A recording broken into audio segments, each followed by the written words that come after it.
Praise lord. హెబ్రీయులకు రాసిన పత్రిక 11వ అధ్యాయము 33వ వచనం అందరం కలిసి చదువుకుందామని.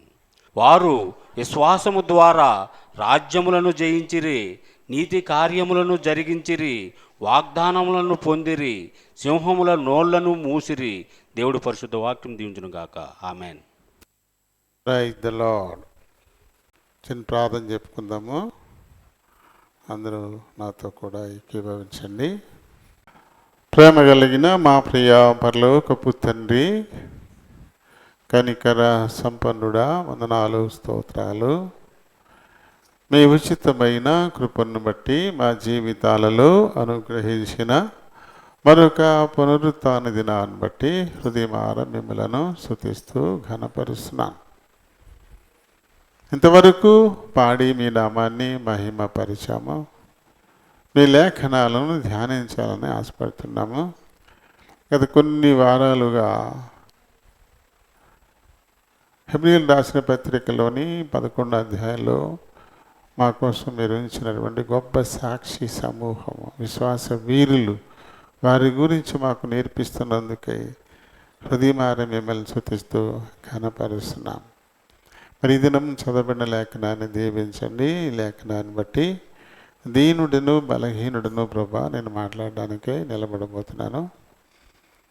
నన్ను జ్ఞాపకం చేసుకోండి తండ్రి. నన్ను ఖాళీ చేయండి. మీ చిత్తానుసారమైన మాటలు నా నోట నుంచమని కోరుచు బతిమాలుకుంటున్నాను. మీరు ఇచ్చేది తప్ప మరొకటి నేను మాట్లాడుకుంటున్నట్లు నీ కాపుదలు అనుగ్రహించమని కోరుతున్నాను. చేర్చబడిన మా ప్రియులందరిని బట్టి వందనాలు, స్తోత్రాలు. ఇంకా రానయ్య ఉన్న వారిని జ్ఞాపకం చేసుకోండి, వారిని త్వరపెట్టండి నాయన.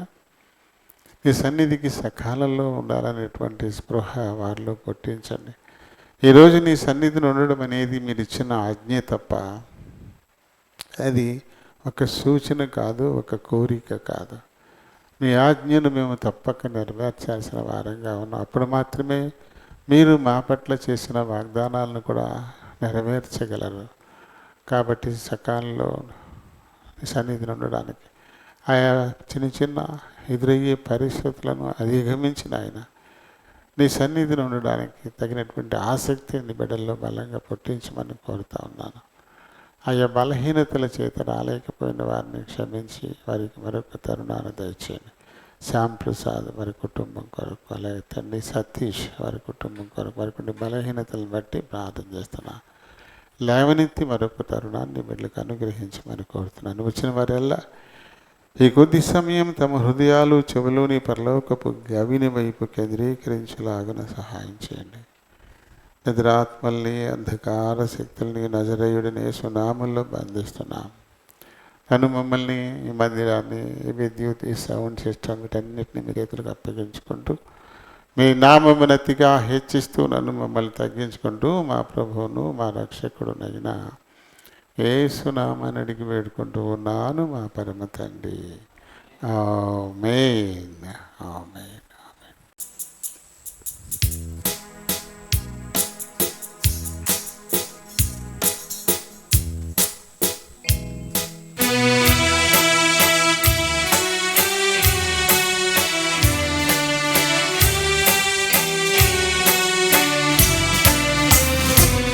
జయించు వారిని కొనిపోవా ప్రభు యేసు వచ్చును. జయించు వారిని కొనిపోవా ప్రభు యేసు వచ్చును. స్వతంత్రించుకొనేదరుగా వారి సమస్తము, స్వతంత్రించుకొనేదరుగా వారి సమస్తము. జయించు వారిని కొనిపోవా ప్రభు యేసు వచ్చును.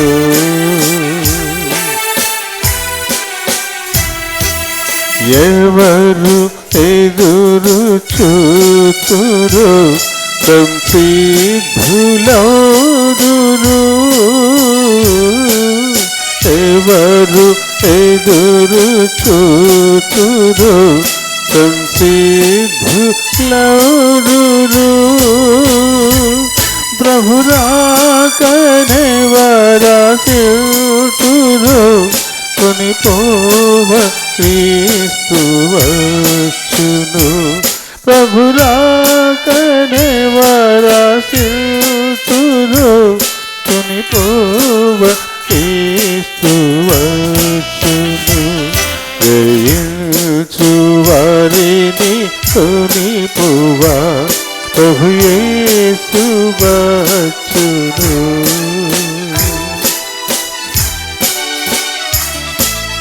యేసు శిష్యులతో పలికే తిరిగి వత్తునని యేసు శిష్యులతో పలికే తిరిగి వత్తునని సిద్ధపరతు స్థలమును నేను చోట మీరుందా సిద్ధపరతు స్థలమును నేను చోట మీరుందా జయించు వారిని కొనిపోవా ప్రభు యేసు వచ్చును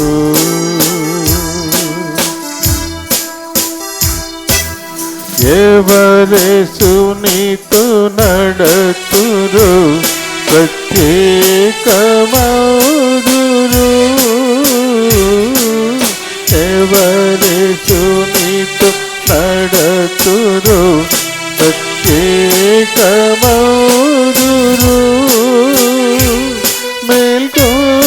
మేల్కొనియున్న వారిని ప్రభు క్రీస్తు కొనిపోవును మేల్కొనియున్న వారిని ప్రభు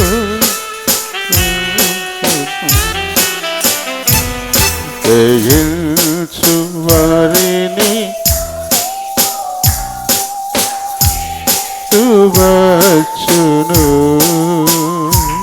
జయించు వారిని ప్రభు యేసు చును గట్టిగా పాడండి క్షణములోనే మార్పు చెంది ఎత్తపడెదము క్షణములోనే మార్పు చెంది ఎత్తపడెదము మమ్మును సిద్ధపరచిన యేసును సంధితుము మమ్మును సిద్ధపరచిన యేసును సంధితుము జయించు వారిని కొనిపోవా ప్రభు యేసు వచ్చును జయించు వారిని కొనిపోవా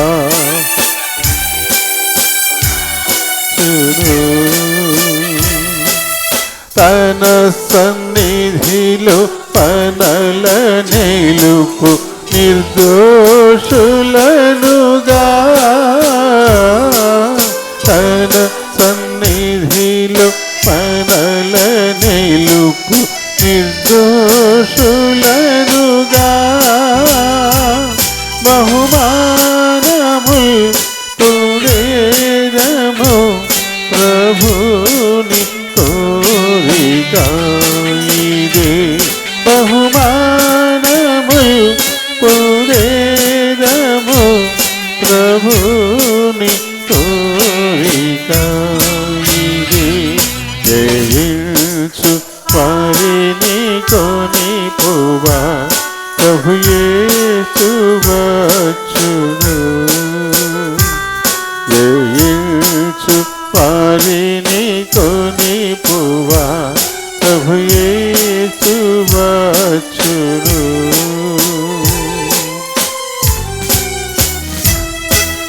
సదా ప్రభుని తోడ నుండి స్తుతి చెల్లితుము.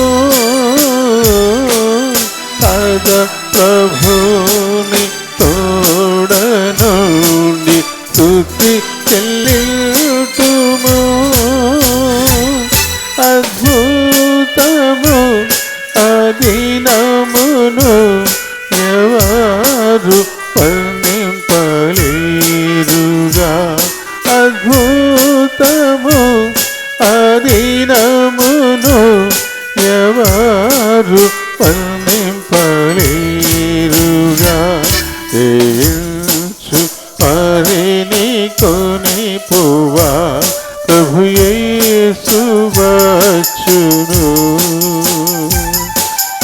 ఏచు పరిని కొనిపోవా ప్రభు యేసు వచ్చును.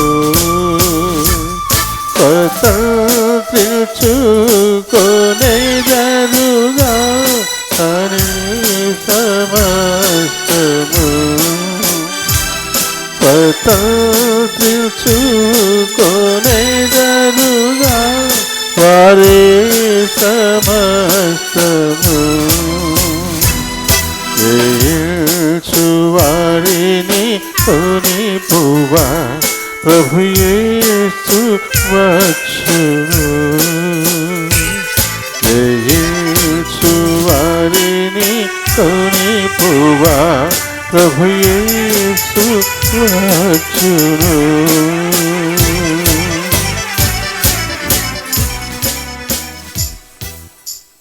మరి గత కొన్ని వారాలుగా మనము విశ్వాస వీరులు వారికి 12వ అధ్యాయంలో పెట్టబడిన పేరు సాక్షులు కదా. ఇంత గొప్ప సాక్షి సమూహము అని చెప్పబడింది. ఎవరెళ్ళందరూ విశ్వాస వీరులే. విశ్వాస వీరులే సాక్షి సమూహంగా మన ముందు నిలబెట్టారు దేవుడు. వారందరూ జయించిన వారు. వారందరూ జయించిన వారనే కదా.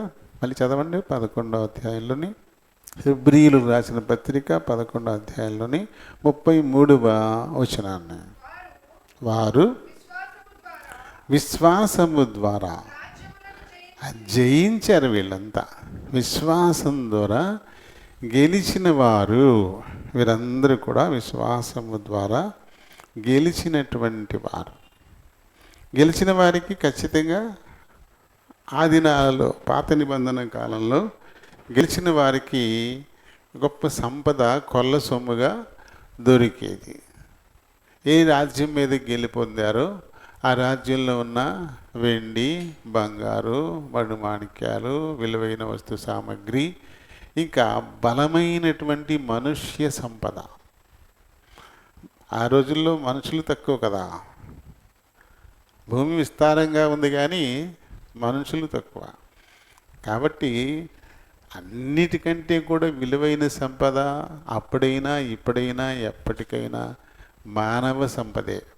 మనుషులే సంపద. మనిషి సృష్టించేవాడు. మనిషి అంటూ లేకపోతే బంగారం వెలికి ఎక్కడికి వస్తుంది? మనిషి అంటూ లేకపోతే వెండి బయటికి ఎలా వస్తుంది? మనిషి అంటూ లేకపోతే విలువైన మాణిక్యాలు ఎక్కడి నుంచి వస్తాయి? ఇవన్నీ వెలుపలికి రావాలంటే కావలసింది మనిషే. కాబట్టి వీటన్నిటికంటే కూడా చాలా విలువైన సంపద మనుషులే. కాబట్టి బలమైనటువంటి మనుషులందరినీ కొల్ల తీసుకెళ్ళిపోయేవారు. దాసులుగా, దాసీలుగా తమ దేశానికి తీసుకెళ్ళిపోయి అక్కడ భూమి మీద పని చేయించుకునేవారు వాళ్ళతో. కాబట్టి విలువైన మానవ సంపద వారి సొత్తు అయ్యేది ఆ దినాలలో గెలిచినటువంటి వారికి. అది ఇక్కడ విశ్వాస వీరులు గెలుపుకు ప్రతిఫలం ఏంటి? దేవుని నిత్యరాజ్య వారసత్వం. ఈ దేవుని రాజ్యాన్ని గెలుచుకున్నారు వాళ్ళు. ఈ లోక సంబంధమైన రాజ్యాలన్నీ కూడా అశాశ్వతమైనవి. ఒకవేళ గెలిచినా అది మనకి శాశ్వతంగా ఉండదు. వాడు మళ్ళీ బలపడి మళ్ళీ మన మీద గెలిచి దాన్ని పట్టుకుపోగలడు. కాబట్టి అది మనతో శాశ్వతంగా ఉంటుందని లేదు. ఏదైనా మనం ఏది సంపాదించినా, ఈ రోజున బంగారం సంపాదిస్తే అది ఎప్పటికీ మనతో ఉండిపోద్దా? ఎప్పుడో ఒక అవసరం ఏర్పడుద్ది, అమ్మేస్తాం, డబ్బు తెచ్చుకుంటాం, అవసరం తీర్చుకుంటాం. ఈరోజు నువ్వు భూమి సంపాదించుకున్నా అది శాశ్వతంగా మనతో ఉంటుందా? ఎప్పుడో ఒక అక్కర వస్తుంది, ఏ బిడ్డకు పెళ్లి చేయాలో లేకపోతే కానుకగా ఇచ్చేయాలో, ఆ భూమి అలా వెళ్ళిపోద్ది. అది మనతో శాశ్వతంగా ఉండేది కాదు. మనం కట్టుకున్న ఇల్లు అది శిథిలమైపోద్ది. అది దానికి ఒక స్పాన్ ఆఫ్ లైఫ్ పీరియడ్ ఉంటుంది. ఈ లోపల అది శిథిలమైపోద్ది. చూడండి, సిటీస్లో అపార్ట్మెంట్లు కడుతున్నారు. అవి చూసినప్పుడు ఎంత అద్భుతంగా, అబ్బా ఎంత బాగున్నాయి అనిపిస్తుంది. వాటి లైఫ్ వచ్చి 15 సంవత్సరాలకల్లా అవి స్మాష్ అయిపోతున్నాయి. 15 ఏళ్ళు అయ్యేసరికల్లా ఈ అపార్ట్మెంట్స్ అన్నీ పాడైపోతున్నాయి. చూడడానికి మాత్రం ముందు చాలా బాగుంటాయి, చాలా అందంగా ఉంటాయి, కానీ తర్వాత అవి పాడైపోయే పరిస్థితులు. కాబట్టి ఏది భూమి మీద మనకి శాశ్వతంగా ఉండదు. దేన్ని గెలుచుకున్నా, దేన్ని సంపాదించుకున్నా అది ఎప్పటికీ మనతో ఉండిపోయేదేమీ కాదు. కానీ దేవుని నిత్యరాజ్య వారసత్వం, అది ఆ రాజ్యం పేరే నిత్యరాజ్యం, నిత్యము ఉండేటువంటి రాజ్యం. దాన్ని గనక మనం సంపాదించుకుంటే అది ఎప్పటికీ మనతోటే ఉండిపోతుంది. అది ఎప్పటికీ మనతోటే ఉండిపోయేటువంటి పరిస్థితి. దేవుడు ఏమంటాడు? గెలిచిన వారికి అలాంటి రాజ్యాన్ని ఇచ్చేస్తానంటాడు. ఎవరైతే గెలుస్తారో, దేన్ని గెలవాలా? ఇక్కడ గెలవాల్సింది ఒకటి, ఫలితంగా పొందేది ఒకటి. ఈ లోకాన్ని మనం జయిస్తే దేవుని ఇచ్చే రాజ్యాన్ని సంపాదించుకుంటాం. ఇక్కడ గెలిస్తే అక్కడ సంపాదించుకోవడం అనేది జరుగుతుంది. కాబట్టి ఈ లోకంలో ఉన్నంతకాలం మనం ఈ లోకాన్ని గెలవాల్సిందే. యేసు ప్రభు మనకందరికీ ఒక చక్కటి మాట చెప్పాడు, భయపడకండి, నేను లోకమును జయించి ఉన్నాను అన్నాడు. ఆయన లోకాన్ని గెలిచేశాడు కాబట్టి ఒక మాదిరి మనకి చూపించేశాడు. ఆ లోకాన్ని మనం గెలవాలంటే యేసు ప్రభు అడుగు జాడల్ని అనుసరించడమే. ఆయన చేసినట్టు మనం చేయగలిగితే ఖచ్చితంగా ఈ లోకాన్ని గెలిచేస్తాం. లోకం అంటే ఏంటి? మళ్ళీ లోకం అంటే 1 యోహాను పత్రికలో 2వ అధ్యాయము 16వ వచనం దగ్గరికి మనం వెళ్ళిపోతే లోకం అంటే ఏంటో అక్కడ ఉంది. లోకం అంటే ఏంటంటే లోకంలో ఉన్నదంతా అంటే శరీరాశ, నేత్రాశ, జీవపుటంబం, ఈ మూడింటిని నేను గెలిచేశాను. ఈ మూడే లోకం. లోకాన్ని ఏలుబడి చేస్తున్నవి ఈ మూడే. మనుషుల్ని ఓడించి లొంగ తీసుకుంటున్నవి ఈ మూడే. ఈ మూడింటిని సాతానుడు తన ఆయుధాలుగా చేసుకొని దేవుని బిడ్డలను దొంగిలిస్తున్నాడు. దేవుని రాజ్యానికి చెందిన వారిని, దేవుని కుటుంబానికి చెందినటువంటి వారిని దొంగిలించి తనతో పాటు పాతాళానికి తీసుకెళ్ళిపోతూ ఉన్నాడు వాడు. కాబట్టి ఈ లోకాన్ని గెలిచిన వారు తప్పకుండా సాతానును గెలిచేస్తారు. వాడు ఖచ్చితంగా దేవుని నిత్యరాజ్య వారసత్వాన్ని సంపాదించుకుంటారు. గెలవాలి అంటే ఒక నేర్పు కావాలి, ఒక ప్లానింగ్ కావాలి, ఒక మంచి శక్తియుక్తులు మనకి అవసరం. వాళ్ళు ముఖ్యంగా గెలవాలి అనేటువంటి ఒక బలమైన కోరిక కావాలి. అందుకోసమే దేవుడు మనకి కొన్నింటిని అనుమతిస్తారంట. గెలిచేటువంటి నేర్పును మనం సంపాదించుకోవాలి. కాబట్టి గెలిచేటువంటి నేర్పు, ఒక యుద్ధాన్ని గెలవాలంటే ఎన్ని రకాల ఆలోచనలు కావాలి? మన ప్రత్యర్థి దగ్గర ఎంతమంది సైనికులు ఉన్నారు, మన ప్రత్యర్థి దగ్గర ఎలాంటి ఆయుధాలు ఉన్నాయి, ఎటువంటి అధునాతనమైన ఆయుధాలు ఉన్నాయి కదా. అతను ఏ మార్గాన మన దగ్గరికి వచ్చేటువంటి అవకాశం ఉంది, ఇవన్నీ మనం తెలుసుకోవాల్సి ఉంటుంది. వారిని గెలవాలంటే, మనల్ని వారు గెలవకుండా ఉండాలంటే ఇవన్నీ మనం తెలుసుకోవాలి. తెలుసుకోకపోతే అక్కడ 1,00,000 మంది సైన్యం అంటే మనం 10,000 మందితో పరిగెత్తకపోతే, వాళ్ళ దగ్గర అధునాతనమైన ఆయుధాలు ఉంటే మనం కేవలం కర్ర కత్తిపుచ్చుకెళ్ళిపోతే ఖచ్చితంగా ఓడిపోతాం. కాబట్టి యుద్ధం గెలవాలంటే ఒక మంచి ప్రణాళిక అనేది అవసరం. ఇదంతా మనం నేర్చుకోవాలనేది దేవుని కోరిక. అవి నేర్చుకున్న రోజున మనం తప్పకుండా యుద్ధాన్ని గెలుస్తాం.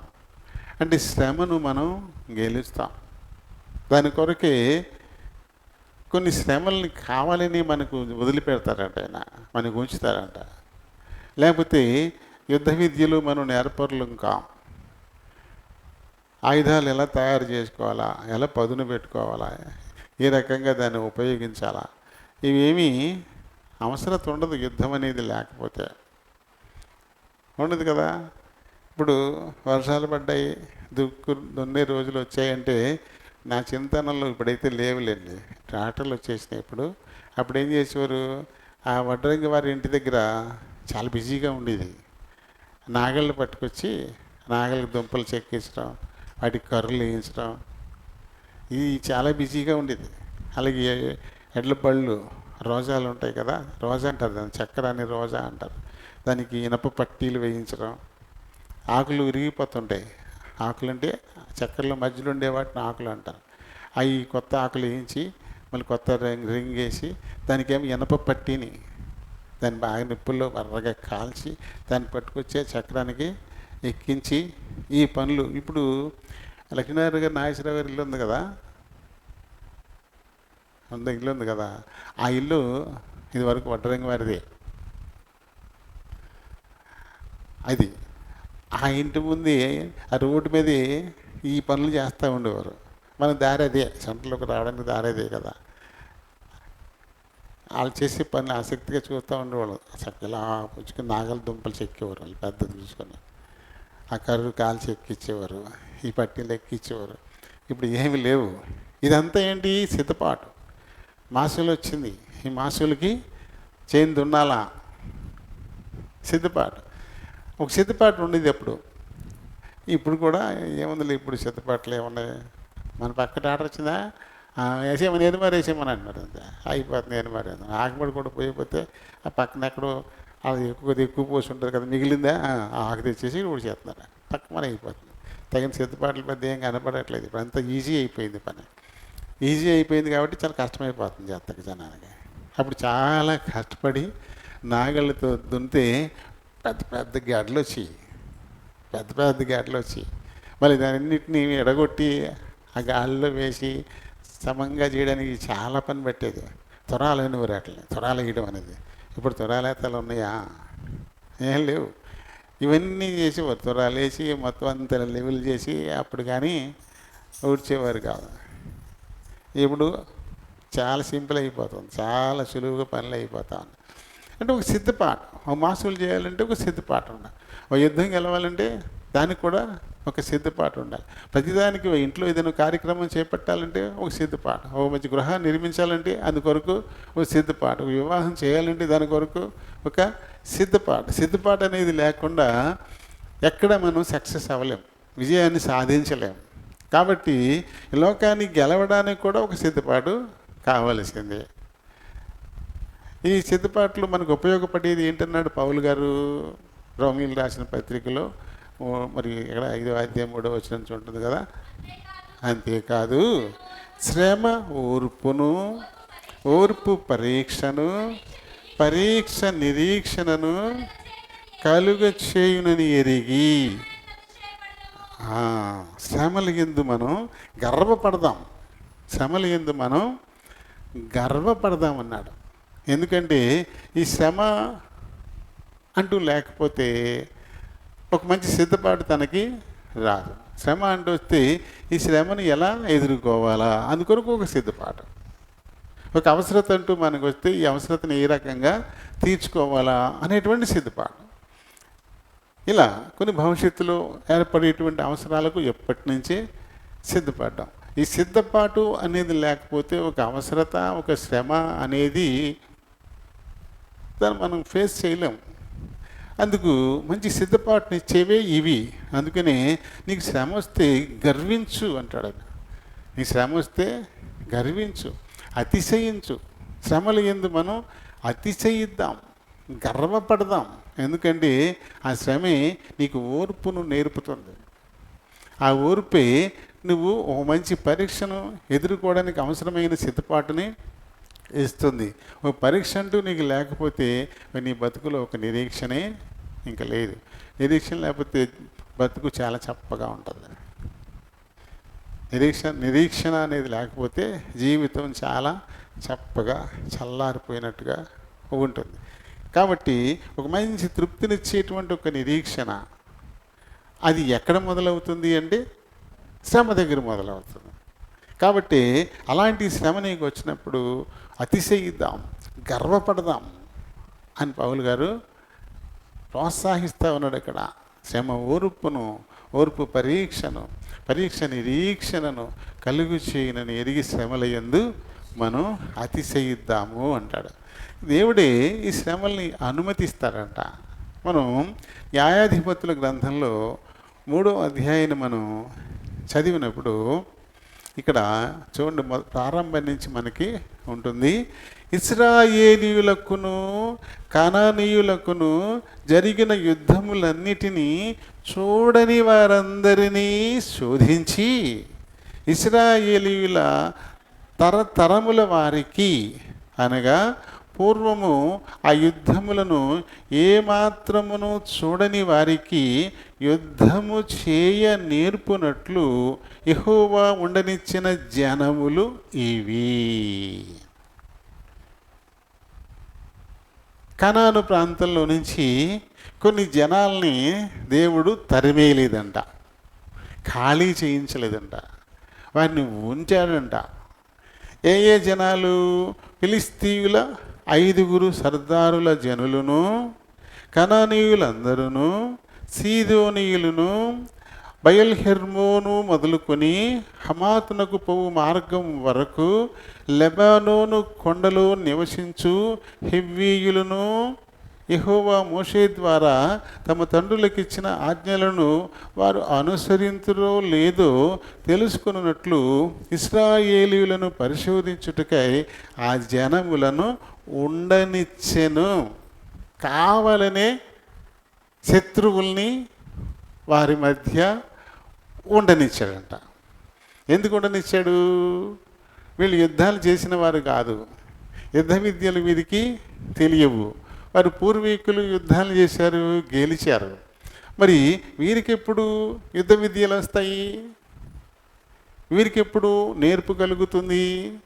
యుద్ధం చేయాల్సిన ఒక పరిస్థితి ఉంటేనే కదా, యుద్ధం చేయడానికి అవసరమైన శత్రువులు ఉంటేనే కదా యుద్ధ విద్య నేర్చుకునేది. కాబట్టి ఇశ్రాయేలీయులకు యుద్ధ విద్యలు, యుద్ధము చూడని యుద్ధము చేయనటువంటి తరాలకు యుద్ధ విద్య నేర్పేందుకే ఈ శత్రువుల్ని వారి మధ్యన ఉంచేశాడంట. దేవుడే చెప్తున్నటువంటి మాట.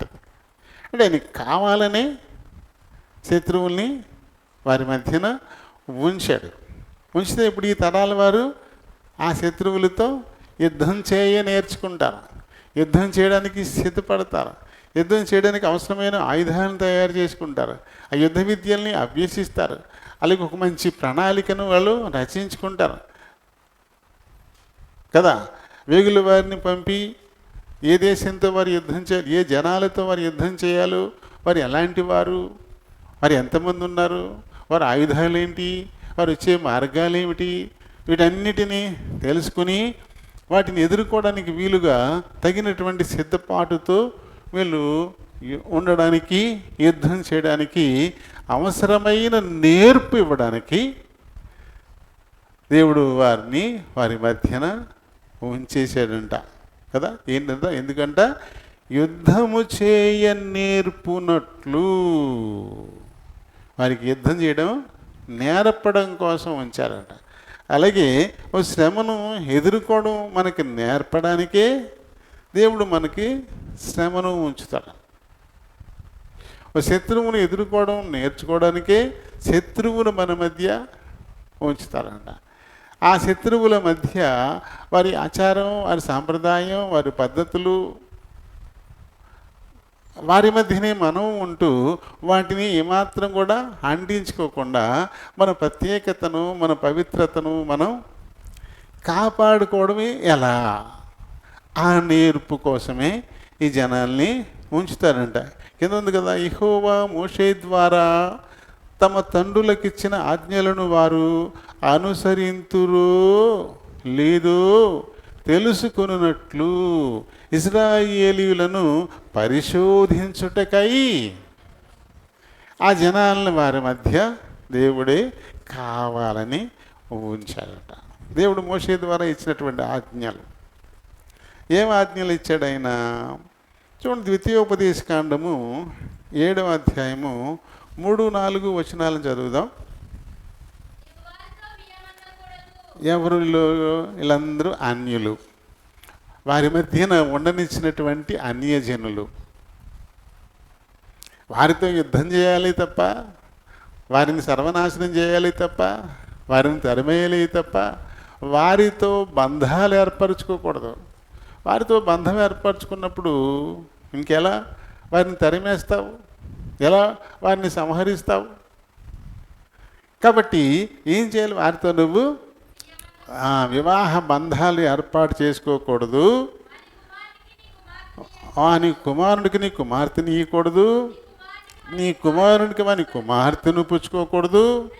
నన్ను అనుసరింపకుండా ఇతర దేవతలను పూజించినట్లు నీ కుమారుని వారు మళ్ళించుదురు. అందును బట్టి యెహోవా కోపాగ్ని నీ మీద రగులుకొని ఆయన నిన్ను త్వరగా నశింపచేయును. ఇది మోషే ద్వారా దేవుడు ఆ జనులకు ఇచ్చినటువంటి ఆజ్ఞ. జనాలను వారి మధ్యన ఉంచాడు, అన్ని జనుల్ని వారి మధ్యనే ఉంచాడు. వారి మధ్యనే ఉంటూ వీరి ప్రత్యేకతను వీరు కాపాడుకోవాలా. వీరెవరు? దేవుని స్వకీయ సంపాద్యం, దేవుని జ్యేష్ఠ కుమారుడు అని చెప్పాడు ఆయన. అలాగే నా స్నేహితుడైన అబ్రహాము సంతానము అని చెప్పాడు ఆయన. అలాగే నా స్తుతిని ప్రచురం చేయడం కొరకే వీరిని నేను నిర్మించుకున్నాను అని కూడా చెప్పాడు. కాబట్టి ఈ జనులు ఏం చేయాలి? తమ ప్రత్యేకతను జాగ్రత్తగా కాపాడుకోవాలి. ఒక కొమ్మరి పురుగు మాదిరిగా, కొమ్మరి పురుగు పెంటల్లోనే తిరుగుతుంది. చూసారా మీరు? అందరూ కొమ్మరి పురుగును చూసారా? తక్కువ ఉంటారు చూసిన వాళ్ళు. దానికి రెక్కలు ఉంటాయి, ఎగురుతుంది కూడా. కొమ్మరి పురుగు అది మట్టిలోనే ఉంటుంది, ఆ మట్టిలోంచి ఇలా అనుకుంటే బయటకు వస్తుంది. చూస్తే దాని మీద ఎక్కడ మట్టి అంటుకున్న ఛాయలు ఉండవు, నిగనిగలాడిపోతుంటుంది. మట్టిలోనే ఉండి ఎలా అది అంత నిగనిగలాడుతూ ఉంది?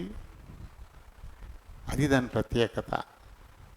అలాగే ఒక విశ్వాసి కూడా అన్యజనుల మధ్యనే ఉంటూ అన్యజనుల ఆచారము, సంప్రదాయము, పద్ధతులు ఏమి అంటించుకోకుండా తన ప్రత్యేకతను తాను కాపాడుకోవాలా. అది నేర్పడం కోసమే. ఒక సమస్య ఉంటేనే కదా దాని నుంచి ఎలా తప్పించుకుంటాం? బురదంటూ ఉంటేనే కదా అంటించుకోకుండా ఏ రకంగా మనం జాగ్రత్తగా ఉండాలా అని తెలిసేది. ఏ బురద లేదనుకోండి నిర్భయంగా తిరుగుతాం, ఏం అంటుకోదు ఇక మనకి, నిర్భయంగా తిరుగుతాం. అదంటూ ఉందనుకోండి, ఇప్పుడు చూడండి వర్షం వచ్చుద్ది, అక్కడెక్కడ కొంచెం బురద గుంటలు ఉంటాయి. ఇప్పుడు ఎలా నడుస్తాం మనం? వర్షం లేనప్పుడు సాఫీగా ఉండే నేల మీద నడిచినట్టు నడుస్తావా? ఏం చేస్తాం? ఎక్కడ బురద చూసుకుని పక్కని అవసరమైతే ఒక అంగల్లో దాటుకుంటూ అలా వెళ్తాం. ఎందుకు? ఆ మురికి మనకి అంటుకోకూడదని. అలాగే అక్కడ నిర్లక్ష్యంగా వెళితే కాళ్ళు ఉన్న షూస్, తర్వాత అంటుకునే కాళ్ళు బట్టలు మొత్తం అంటుకుపోతాయి, మురికి అంటుకుపోతాయి. అందుకే నేను చాలా జాగ్రత్తగా మగాళ్ళు అయితే ప్యాంట్ మొక్కడి దాకా మరతెట్టేసుకుని, ఆడవాళ్ళు అయితే చీర కొంచెం ఇలా పైకి దాకా పట్టుకొని అలా అలా దాటుకుంటూ వెళ్తారు. ఎందుకు? ఆ బురద అంటుకోకూడదని. ఆ బురద అంటుకోకూడదని జాగ్రత్త పడతారు. జాగ్రత్త. బురద అంటూ లేకపోతే ఇంకా నేర్పేముంది? ఏముంది? నాకు మనకి ఇక్కడ ఎక్కువ బురద కదా, అది ఇప్పుడు లేదులే. నేను పనిచేసేటప్పుడు చిన్నప్పుడు బాగా బురద ఎక్కువ ఉంటుంది. మనకు కొల్లే రోడ్డు ఉందంటే ఇంత రోజుకి అయ్యే బురదే. ఇప్పుడంటే రోడ్డు వేసేసారు. ఆ ఎవరాళ్ళు అవి ఏం చేసి వాళ్ళు పుణ్యమాని దండగర దాకా రోడ్డు వేశారు. ఇప్పుడు మనం చివరి దాకా కంకర రోడ్లు వేసేసుకుంటున్నాం. ప్రతి పొంత రోడ్ అయిపోయింది.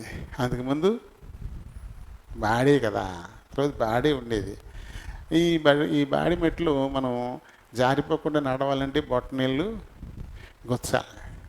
బొట్టనవేళ్ళు గుచ్చుతూ నడిస్తే జారం, అసలు జారకుండా మనం బాగా నడుస్తాం. అది మన ఈ కొల్లేరు ఇక్కడ మనకి ఆ నడక అలవాటు అయిపోయింది. నేను గోదావరి లంకల్లో పనిచేసినప్పుడు గోదావరి లంక మీద ఎలా ఉంటుందంటే ఇంత లోతే ఉంటుంది బురద, లోపలంతా గట్టుకుంటుంది. అది చూస్తేనేమో బురదలాగా ఉన్నట్టు ఉంటుంది, కాలు దిగిపోద్దేమో అన్నట్టుగా కనబడుతుంది. కానీ ఇంతే ఉంటుంది పైన బురద, లోపలంతా గట్టిగా ఉంటుంది ఆ నేల. ఏమాత్రం ఏమరపాటుకున్నా కాలు జర్రన వెళ్ళిపోద్ది, అంతే పడిపోతాం. వాళ్ళు చాలా జాగ్రత్తగా అలా అలా నడుతుండేవారు. మనకి కొల్లేరు నాడక అలవాటు కదా. నేనేం చేయాలి, గోలు గుచ్చుకుంటా స్పీడ్గా పక్క నుంచి నడుచుకుంటూ వెళ్ళిపోయేవాడిని. వాళ్ళు ఎలా చూసేవారు, అరే మేట మనకంటే బాగా నడుతున్నారా మేటరా, ఈ లంకల్లో వాళ్ళు మనమే నడలేకపోతున్నామా అని చెప్పుకునేవారు వాళ్ళు. ఎందుకంటే మనకు ఒక అలవాటు ఉంది ఇక్కడ, ఈ బురదలో గోలు గుచ్చుకుని నడిచేటువంటి అలవాటు ఇక్కడ ఉంది. దాంతో అక్కడ నాకు చాలా ధీమాగా గోరులా గుచ్చుకుంటా పైకి ఆళ్ళకలేక తాగి దిగి నడితే కూరదు, టైంకి బళ్ళోకి వెళ్ళాలి. దాని గురించి నా కంగారు నాది. అలా గోరు గుచ్చుకుంటా పక్క నుంచి టకటక నడుచుకుంటూ వెళ్ళిపోయేవాడిని, తప్పించుకుని వెళ్ళిపోయేవాడిని అనమాట. వాళ్ళు వింతగా చూసేవారు. ఎందుకంటే మనకు నేర్పు ఉంది, వారికి అది లేదు. బురద అంటూ లేకపోతే అలా నడిచే నేర్పు మనకి ఎలా వచ్చింది? ఈ కొల్లేరు బురద ఉంది కాబట్టి ఇది వరకు అలా నడిచేటువంటి నేర్పు మనకు వచ్చింది కదా. అలాగే ఒక నేర్పు మనకి రావాలంటే ఒక సమస్య ఉండాలి. అది లేకపోతే ఒక నేర్పు మనకి రాదు. మనల్ని అన్నిటిలోనూ నిష్ణాతులను చేయాలనేది దేవుని కోరిక. ఎలాంటి పరిస్థితినైనా ఎదుర్కొని నిలబడాలి మనం. ఎందుకంటే మన దేవుడు అన్నిటిలోనూ సమర్థుడు. ఆయనకి అసాధ్యమైనది ఏది కూడా లేదు.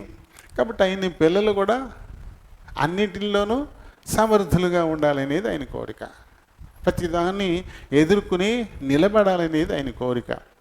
అందుకని మనకి శిక్షణను ఇవ్వడం కోసం, మనకు ఒక నేర్పును మనకి ఇవ్వడం కోసమే, మనల్ని ఇంకా బలపరచడం కోసం భుజాన మోసేటువంటి బరువు అది అలవాటు అవ్వాలంటే నేరుగా భుజాన మోసేస్తామా? అది చిన్నప్పటి నుంచి కొద్ది గొప్ప అలా మోస్తూ ఉంటే ఆ తర్వాత ఆ బత్తాలు భుజాన మోసి నిచ్చిన టక్ ఎక్కేసి లారీ మీద వేసేస్తారు. అలవాటు లేని వాళ్ళని ఎక్కువంటే అది భుజాన్ని ఎట్టుకునేసరికి ఇలా అయిపోతాడు. ఇంక మెట్టు ఎక్కే పని లేదు, పైన వేసే పని లేదు. దానికి ఒక నేర్పు కావాలి. ఆ భుజాన్ని బత్త ఎత్తుకుని మెట్టు చేతితో పట్టకుండా టకటక అంటూ ఎక్కేసి ఆ పైన అక్కడ పడేసి దగ్గర దాకా కూడా వెళ్ళరు. ఇంత దూరం నుంచి అలా వేసేస్తారు దాని మీద. ఎంత నేర్పది! ఒక వరుస, కరెక్ట్గా వరుస ఉంటుంది. ఆ వరుసల్లో అలా వేసేస్తారు లారీ మీద. ఎలా వచ్చింది నేర్పు? ఆ పని నేర్పింది. ఆ డ్రమ్తో బత్తాలు కొట్టడం, ఆ తర్వాత కొట్టడం, ఇవన్నీ తీసుకెళ్ళి దాని మీద లోడ్ చేయడం, అలాంటి ఒక పని అంటూ లేకపోతే ఒక టాటా ట్రక్కులో పోసేసే పని అనుకోండి, ఏముంటుంది నేర్పు? పట్టుబడి పట్టక్కర్లేదు, కొట్టక్కర్లేదు, నెట్ కరెక్ట్గా వేయాల్సిన పని లేదు. ఉంచుకుంటాం, పట్టుకెళ్ళి అందులో వాడతాం, అంతే కదా. ఆ పని దానిని బట్టి మనం మంచి నేర్పు గలవారం అవ్వాలి అంటే పని కఠినంగా ఉండాలి. పని కఠినంగా ఉన్నప్పుడే నీ బలం కూడా పెరుగుతుంది. ఆ పై పనులు చిన్న పనులు చేస్తుంటే బలం ఏం పెరుగుతుంది మనిషిలో? ఎంత పని చేస్తే అంత బలం పెరుగుద్ది. ఎందుకంటే పని చేసే కొద్దీ ఆకలి ఉంటుంది. తినే కొద్దీ బలం. తినకపోతే బలం ఎక్కడ వస్తుంది? తినాలంటే నువ్వు పని చేయాలి. నువ్వు పని బాగా చేస్తేనే బాగా తింటావు, అప్పుడే మంచి బలవంతులం అవుతాం కదా. ఇవన్నీ మనకి శిక్షణే. దేవుడు చూడండి, మరి కావాలనే శత్రువుల్ని వారి మధ్య ఉంచేశాడంట, యుద్ధ విద్యలు నేర్చుకోవడానికి. అలాగే వారితో ఏ విధమైనటువంటి సంబంధ బాంధవ్యాలు పెట్టుకోకుండా తమ ప్రత్యేకతను తాము కాపాడుకోవాలనే ఉద్దేశం. అది ఆ నేర్పు కూడా. వారితోటే ఉండాలి, ఎవరితోటి శత్రుత్వం అక్కర్లేదు. అలా అని చెప్పేసి ఎవరితోటి అండగా అక్కర్లేదు. వాళ్ళ పద్ధతి వాళ్ళది, మన పద్ధతి మనది. అలా కాపాడుకోవాలంట. అందుకోసమే వారి మధ్య నివసింపనిచ్చాను. అయితే వీళ్ళు ఏం చేశారు? ఓడిపోయారు. అక్కడ ఆ విషయంలో ఓడిపోయారు. చూడండి, కింద చదువుదాం. ఏముందంట 5వ వచనం కిందకు వస్తే వీళ్ళు ఏం చేశారంట?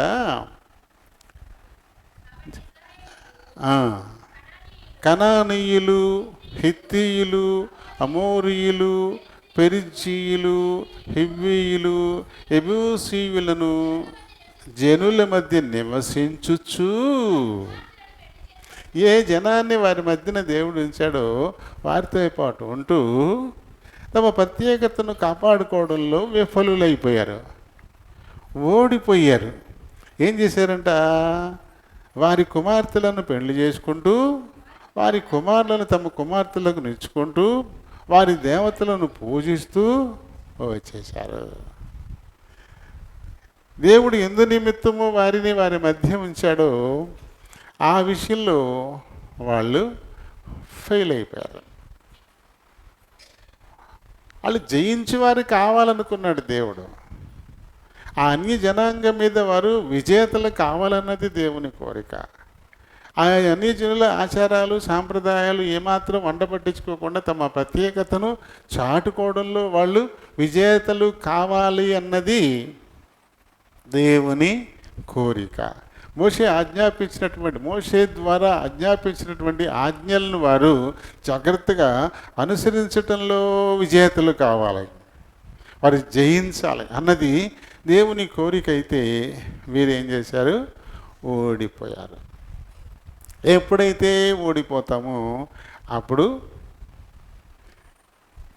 భయంకరమైన శ్రమలకి దేవుడు అప్పగించేస్తాడు. కొన్ని శ్రమలు మనకి శిక్షణ ఇవ్వడానికే, అవి హాని చేసేవి కాదు. అవి మనకి మంచి ట్రైనింగ్ని ఇవ్వడానికి, మనల్ని బలపరచడానికి. అలా కాకుండా మనం ఓడిపోయి ఆయనకి వ్యతిరేకం అయిపోయినప్పుడు ఇప్పుడు వచ్చే శ్రమలు మనకి బుద్ధి చెప్పడానికి వస్తాయి, శిక్షణ ఇవ్వడానికి కాదు, మన బుద్ధి చెప్పడానికి. అప్పుడు దేవుడు ఏం చేశాడు? వారిని అమ్మేశాడంట.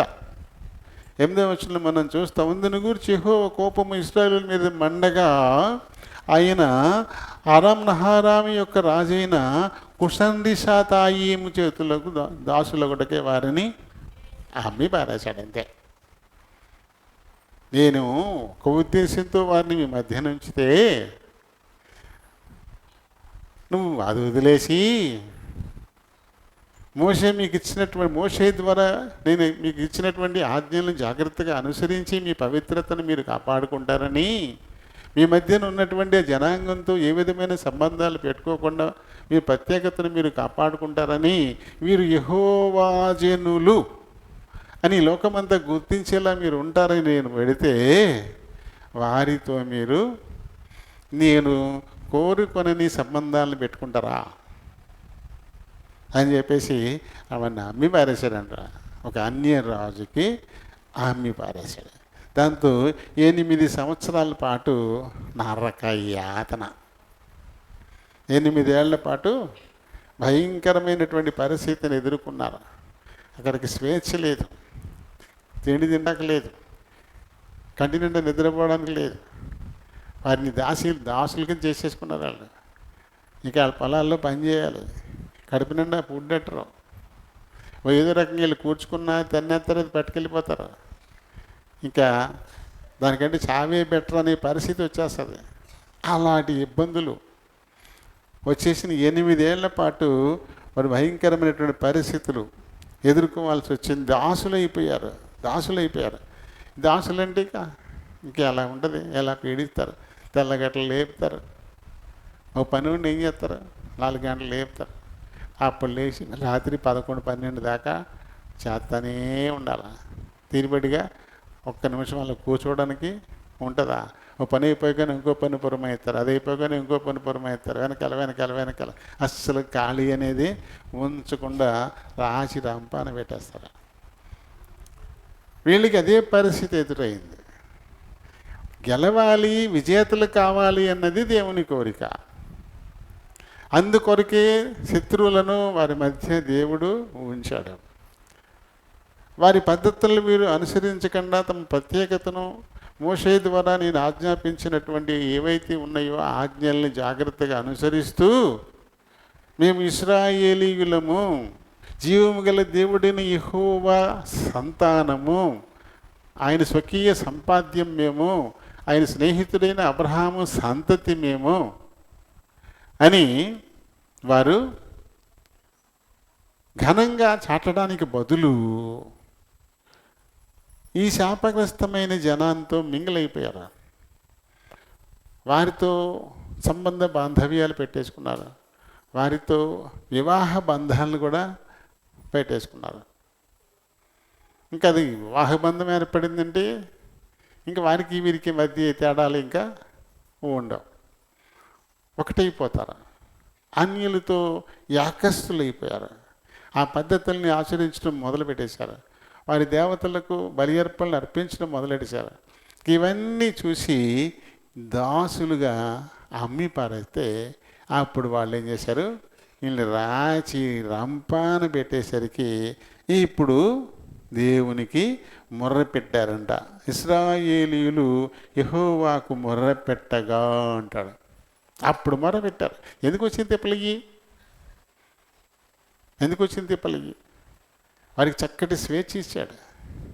నా నామం పేరిట మీరు ఏం చేసినా నా శక్తి మీకు తోడు ఉంటుంది, నా బలం మీకు తోడు ఉంటుంది, మీరు కార్య సఫలం ఖచ్చితంగా చేసుకోగలుగుతారు అని చెప్పేసి దేవుడు వారి మధ్యన శత్రువుల నుంచి గెలవండి, వారిని చక్కగా ట్రైనింగ్ తీసుకోండి, యుద్ధ విద్యలు నేర్చుకోండి యుద్ధ విద్యలు బాగా అని చెప్పేసి వదిలిపెడితే వాళ్ళతో మింగిలైపోయారు. దాంతో దేవుడు వారిని నమ్మేస్తే ఇప్పుడు వాళ్ళు పెట్టినటువంటి తిప్పలు, వారు పెట్టిన కష్టాలు ఇవన్నీ ఇప్పుడు దేవుని గుర్తు చేసాయి. యెహోవాకు మొర పెడితే అప్పుడు మొదటి న్యాయాధిపతిని దేవుడు ఇచ్చాడు. మొదటి న్యాయాధిపతి ఎవరితను? ఒత్నీయేలు అంటే కాలేబు సోదరుని కొడుకు. కాలేబు ఉన్నాడు కదా, ఆ కాలేబు యొక్క సహోదరుని అంటే కనజు, ఆయన తమ్ముడైన కనజు కుమారుడు. ఈ కాలేబు కుమార్తె అయిన ఆక్సాను ఏమికే పెళ్లి చేశాడు. అవతకి వరసకి సోదరుడు అవుతాడు.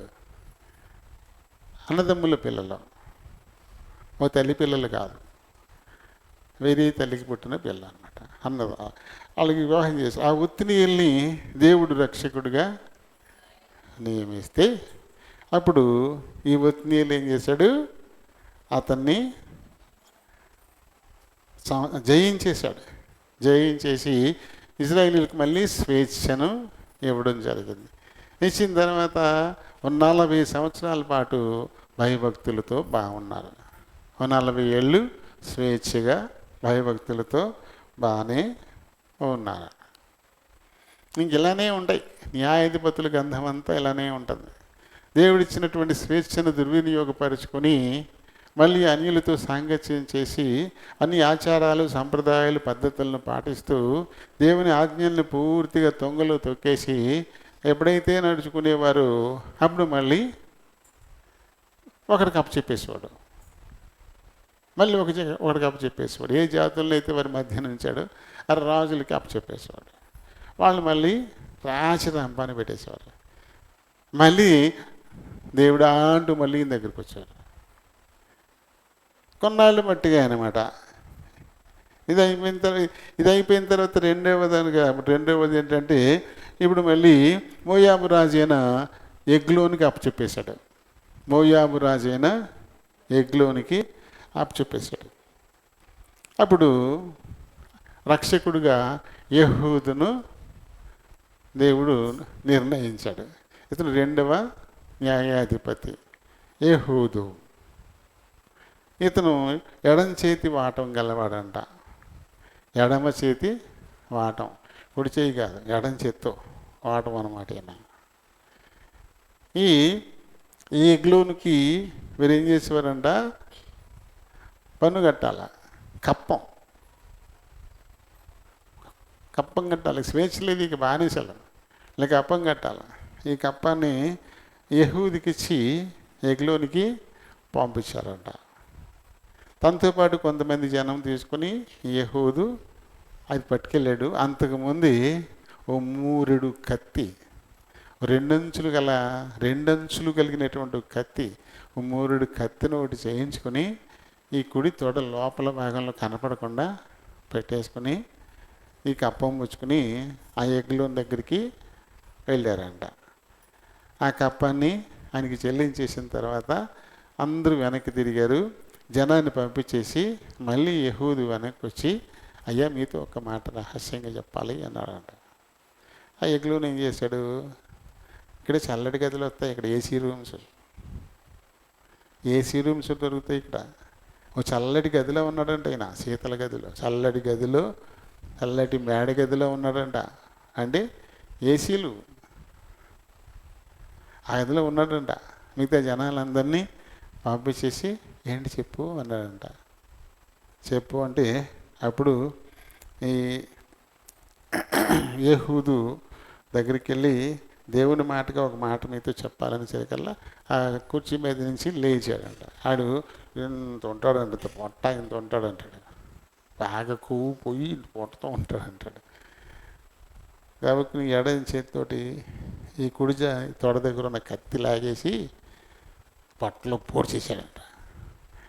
అది పొడితే ఏకంగా పిడి కూడా దూరిపోయిందంట కడుపులోకి, అవతలకు వచ్చేసిందంట. అది లాగితే కూడా రాలేదండి, మళ్ళీ కత్తి వదిలేయాల్సి వచ్చింది పాపం యెహూదు. అది లాగితే కూడా రాలేదంట. వాళ్ళని అది ఎగబడి చేశాడు. ఎగబడి చేసి ఆ గెళ్ళ పెట్టేసి ఒక పక్కన మెల్లగా ఉన్నాడు.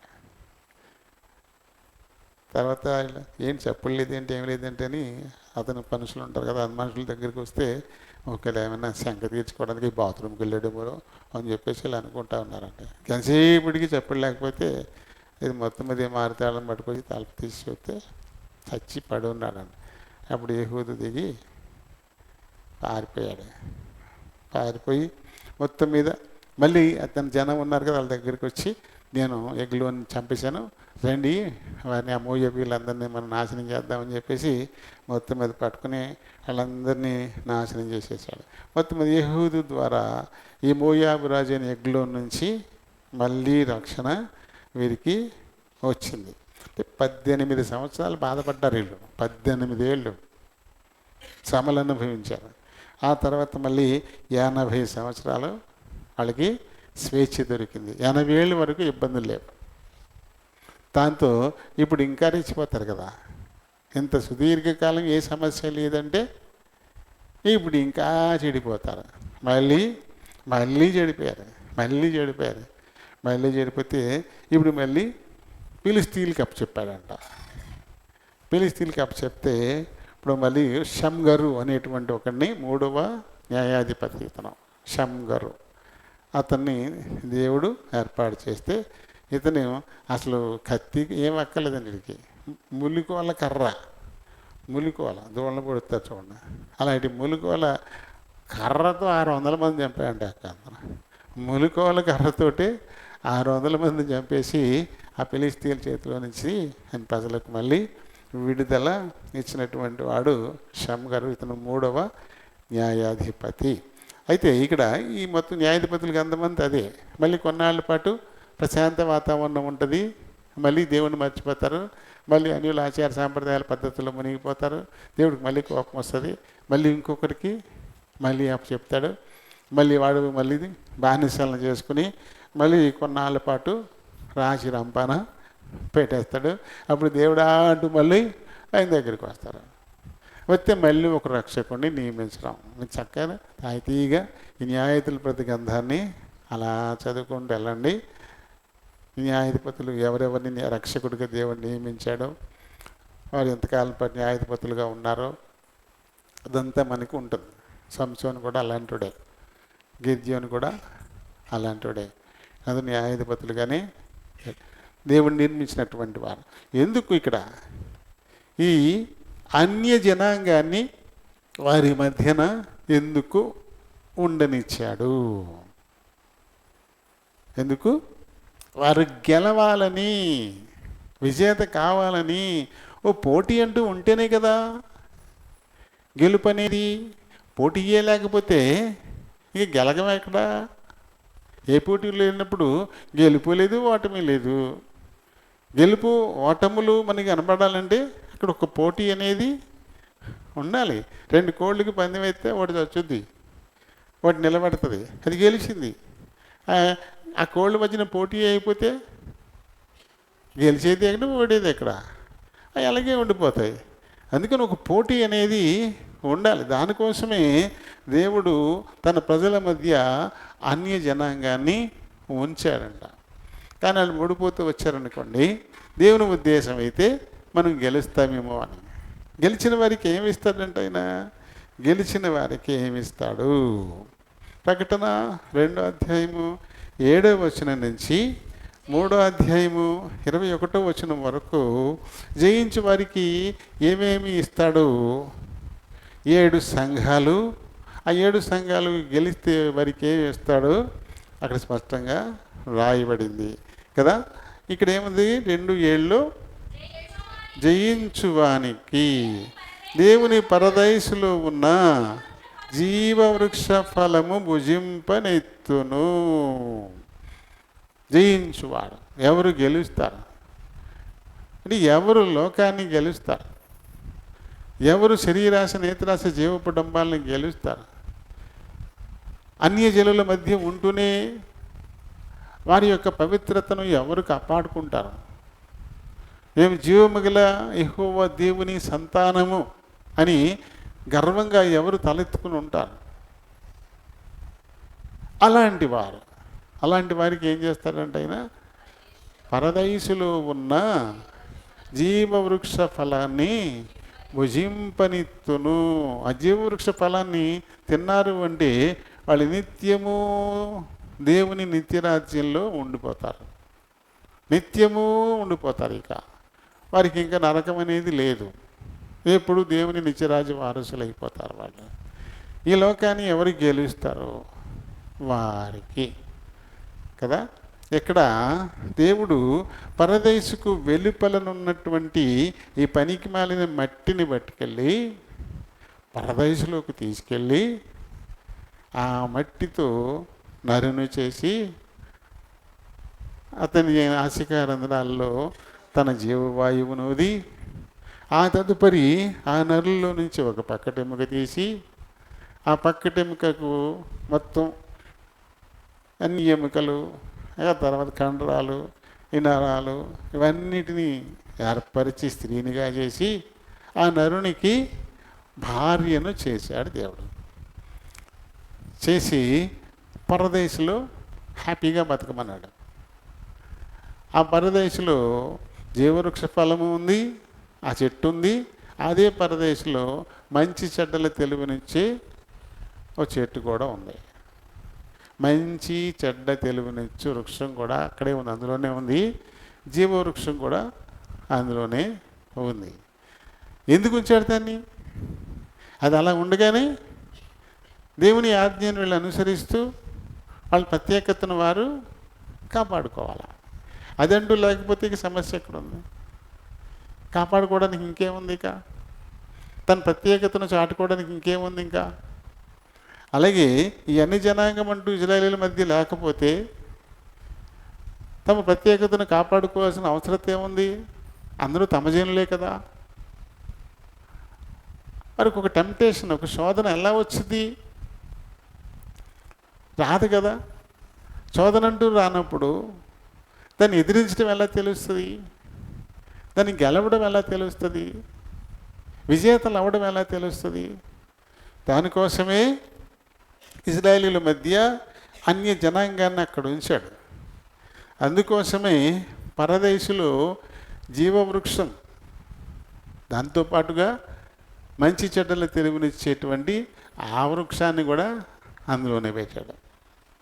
ఆ పరదేశంలోనే వారి మధ్యనే ఉంచాడు. వీళ్ళు ఏం చేయాలి ఇప్పుడు? ఆ తోటలో ఉండే ఫలాలన్నీ తింటూనే ఉండాలి, కానీ దీని జోలికి మట్టుకు రాకూడదు. అలా తమ ప్రత్యేకతను వారు కాపాడుకోవాలి. అది దేవుని ఆజ్ఞ. కానీ వాళ్ళు ఏం చేశారు? ఇక్కడ మన పితరులు చేసినట్టే తమ ప్రత్యేకతను కాపాడుకోకుండా అన్య జనాంగంతో వివాహ బాంధవ్యాలు పెట్టుకుని వారు వీరు ఒకటైపోయారు. ప్రత్యేకత లేదు. చెయ్యొద్దన్నది చేసేసారు. ఇక్కడ ఆదేశం కదా, నీ పిల్లల్ని వారికి ఇవ్వకూడదు, వారి పిల్లల్ని నువ్వు చేసుకోకూడదు. ఇది ఆజ్ఞ. కానీ ఏం చేశారు? ఇప్పుడు వారితో వివాహ బాంధవ్యాలు నెరిపారు, కలిసిపోయారు వాళ్ళు వీళ్ళు. కాబట్టి ఇప్పుడు వారిని శోధనకి అమ్మేశాడు దేవుడు, దాసులుగా అమ్మేశాడు దేవుడు. అలాగే ఇక్కడ కూడా ఈ పరదేశంలో ఉన్న ఆ చెట్టు జోలికి వెళ్ళంత వరకు వీళ్ళు హ్యాపీగా ఉంటారు. వీళ్ళకి ఏ విధమైన శోధన రాదు. దాని జోలికి వెళితే ఓడిపోతారు. ఎందుకంటే దేవుడు పెట్టిన షరతు అది. ఈ తోట మధ్యలో ఉన్న ఈ మంచి చెడ్డలు తెలివినిచ్చే ఈ వృక్ష ఫలం మీరు తినకూడదు, తింటే చస్తారు. అది దేవుని ఆజ్ఞది. ఇప్పుడు ఈ ఆజ్ఞను పాటించాలి. అది వారి మధ్యనే ఉంటుంది. అది మంచి పళ్ళు, మంచి ఆకర్షణీయంగా ఉండొచ్చు. నిజంగానే ఇవి అలాగే ఉన్నాయి కదా. అవి ఎలా ఉన్నాయంటే కనులకు అందమైనవియు, ఆహారమునకు మంచిదియు, అలాగే వివేకమునిచ్చు రమ్యమైనదియు అని చెప్పేసి రాయబడింది వాటి గురించి. అంత ప్రత్యేకమైన ఫలాలయ్యి అలా ఉన్నాయి. వాళ్ళు అక్కడే తిరుగుతుంటారు, వాళ్ళు కళ్ళు ఎదురుగుండా ఉంటాయి, అవి ఆకర్షిస్తూ ఉంటాయి. చూస్తేనే ఇంత బాగుంది, తింటే ఎలా ఉంటుందా అనేటువంటి శరీరాశను అవి పుట్టిస్తూ ఉంటాయి. కళ్ళకి చాలా అందంగా కనబడతాయి, కళ్ళు ఆకర్షణకు లోనవుతాయి. ఆ తర్వాత ఏమన్నాడు? మంచి చెడ్డలు తెలివినిచ్చు అన్నాడు కదా. ఇది తింటే మంచి చెడ్డ తెలుస్తుందా?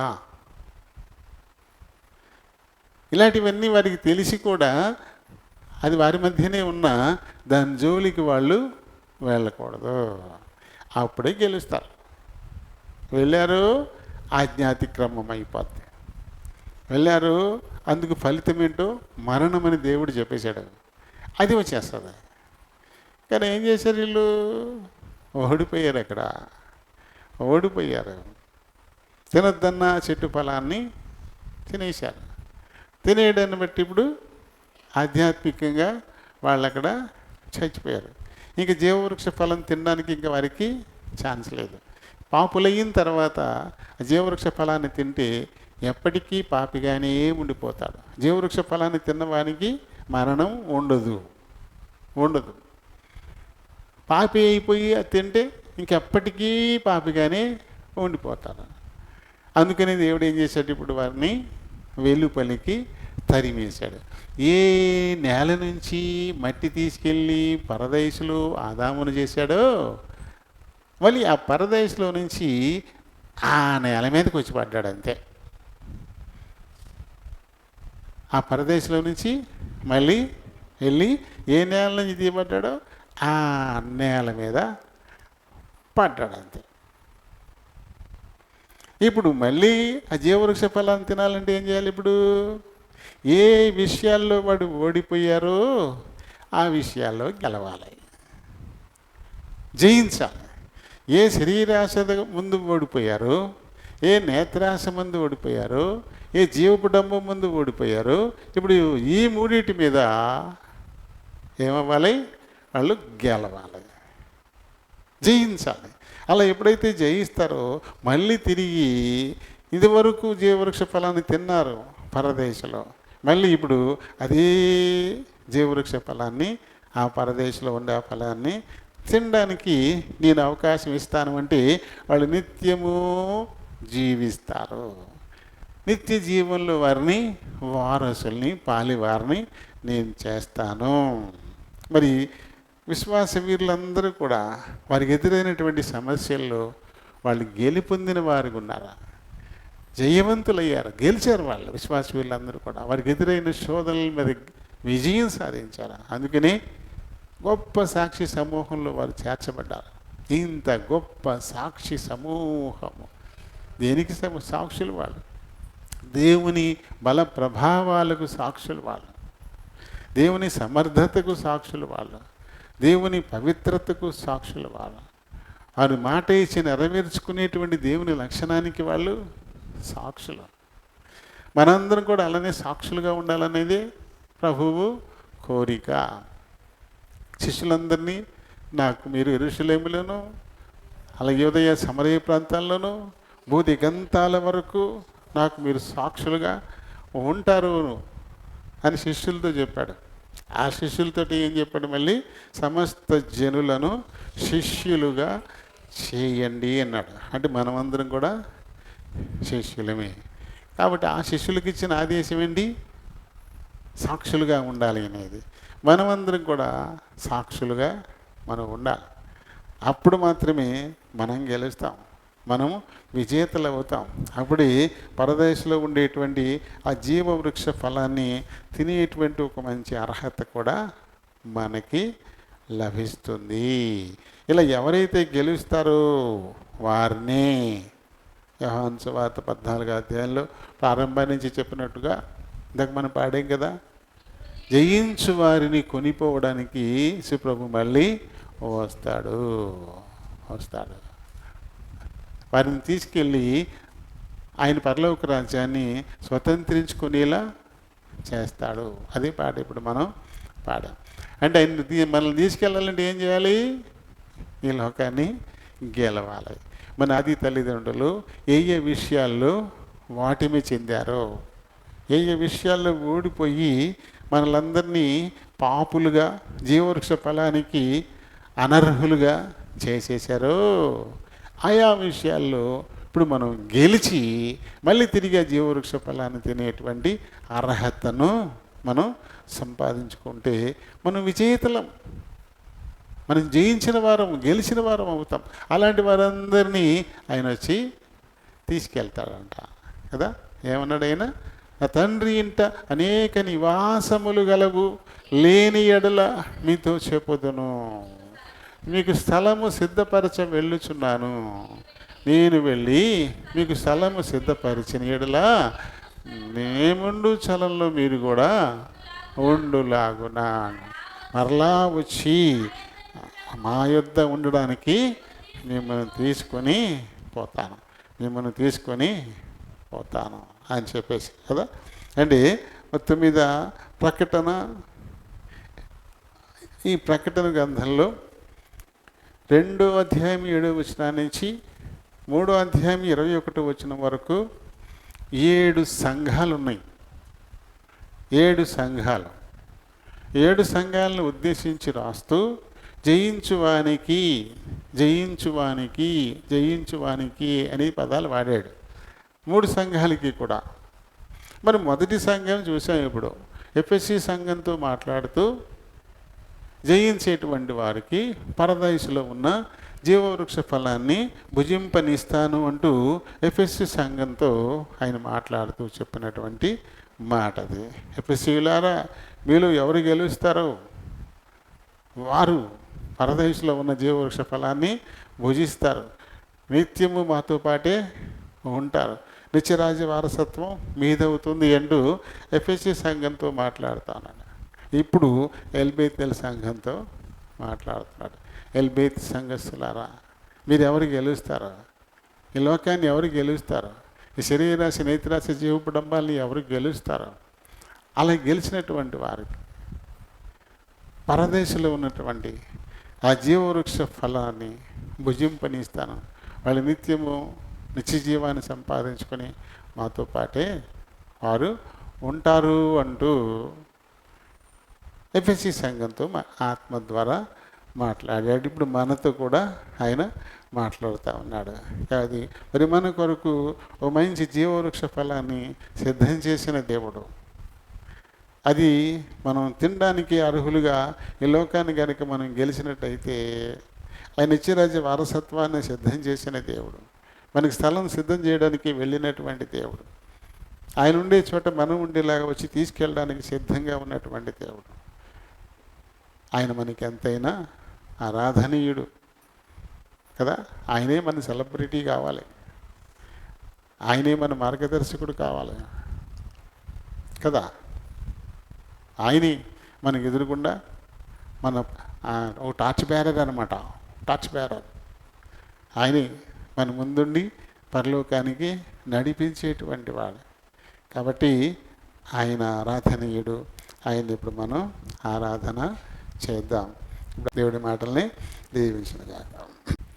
ప్రేమ కలిగిన మా ప్రియ పరలోకపు తండ్రి, వందనాలు, స్తోత్రాలు.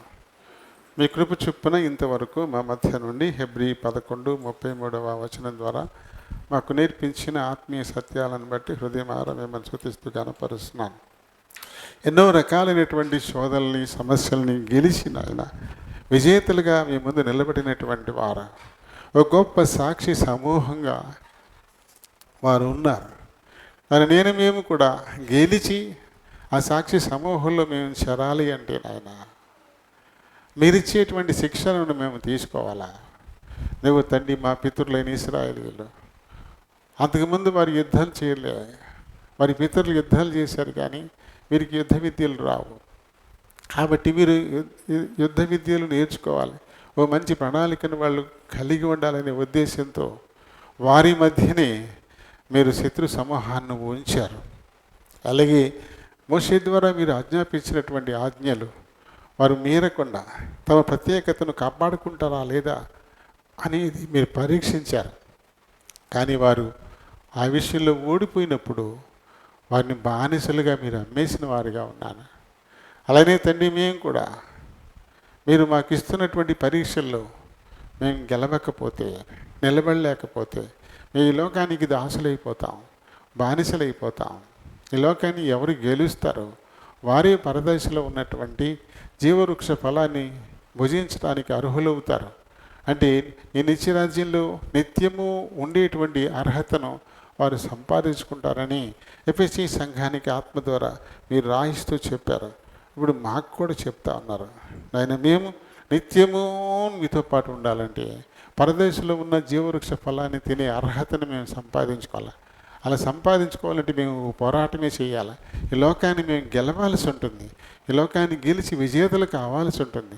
అందుకు అవసరమైనటువంటి ఆత్మ సంబంధమైన ఆయుధాలను మేము సిద్ధం చేసుకోవాల్సిన వారంగా ఉంటాం. అలాగే అనేక మంచి ప్రణాళికలు మేము రచించుకోవాల్సిన వారంగా ఉంటాం. దాని నిత్యము మిమ్మల్ని ముందు పెట్టుకుని నాయన మేము పోరాడి లోకాన్ని గెలిస్తే ధన్యులమే, నిత్యము మీతో పాటు ఉంటాం. మీ ఉద్దేశం కూడా అదే, మమ్మల్ని మీతో పాటు ఉంచుకోవాలని ఆశతోటే ఇలాంటి శోధనలు మీరు మాకు పంపేటువంటి వారుగా ఉన్నారు. ఈ శోధనల ద్వారా మేము శిక్షణ పొందాలా, సమర్థులం కావాలా, బలవంతులం కావాలా, ఆ తదుపరి పోరాడి విజేతలం కావాలనేది మీ బలమైన కోరిక.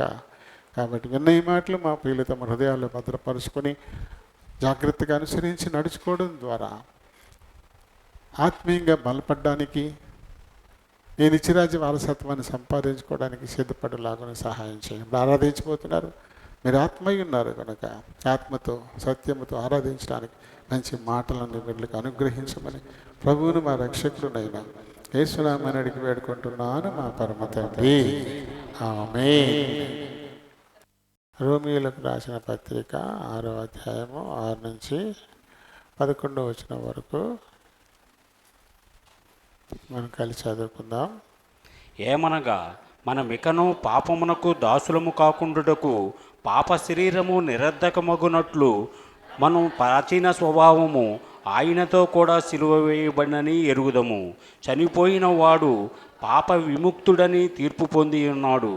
మనము క్రీస్తుతో కూడా చనిపోయిన ఎడల మృతుల్లో నుండి లేచిన క్రీస్తు ఇకను చనిపోడనియు మరణమునకు ఇకను ఆయన మీద ప్రభుత్వము లేదనియు ఎరిగి ఆయనతో కూడా జీవించుదామని నమ్ముచున్నాము.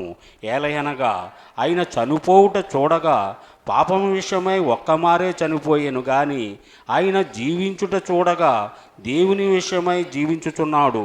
అటువలే మీరును పాపం విషయమై మృతులుగాను దేవుని విషయమై క్రీస్తు యేసునందు సజీవులుగాను మిమ్మల్ని మీరే ఎంచుకొనుడి. దేవుడి పరిశుద్ధ వాక్యం దీవించును గాక. ఆమేన్. ప్రేమ కలిగిన మా ప్రియ పరలోకపు తండ్రి, కనికర సంపన్నుడా, వందనాలు స్తోత్రాలనైనా మరొకసారి మీ కృపాసన వద్దకు వస్తున్నాము. మా వెనుకటిలోనికి తేబడిన లేఖన భాగాన్ని దీవించండి తండ్రి. ఈ లేఖనాన్ని బట్టి దేవుని బలహీనుని మాట్లాడడానికే మరొక మారు నిలబడబోతున్నాను. నన్ను ఖాళీ చేసి మీ చిత్తానుసరమైన మాటలు నోటి నింపి మీరే మాట్లాడుకుని మహిమ తెచ్చుకోండి. చేర్చబడిన మా ప్రియులందరిని బట్టి వందనాలు. ఈ కొద్ది సమయం తమ హృదయాలు చెవుల్ని పరలోకపు గవిని వైపు కేంద్రీకరించేలాగున సహాయం చేయమని మా ప్రభువును మా ప్రియ రక్షకుడు అయిన యేసునామని అడిగి పెట్టుకుంటున్నాను మా పరమ తండ్రి. ఆమేన్. Praise the Lord. Praise the Lord. Praise the Lord. మన పితరుడైనటువంటి పౌలు గారు రోమా సంఘానికి రాస్తూ మనతో కూడా ఈ మాటలు మాట్లాడుతున్నారు. ఎందుకంటే మనం ఇంకా పాపానికి దాసులుగా ఉండకుండా ఉండడానికి, పాప శరీరాన్ని నిరర్ధకం చేయడానికి మన ప్రాచీన స్వభావాన్ని ఆయనతో కూడా సిలువ వేయబడింది అని మనం ఎరుగుదాము అంటాడు ఆయన.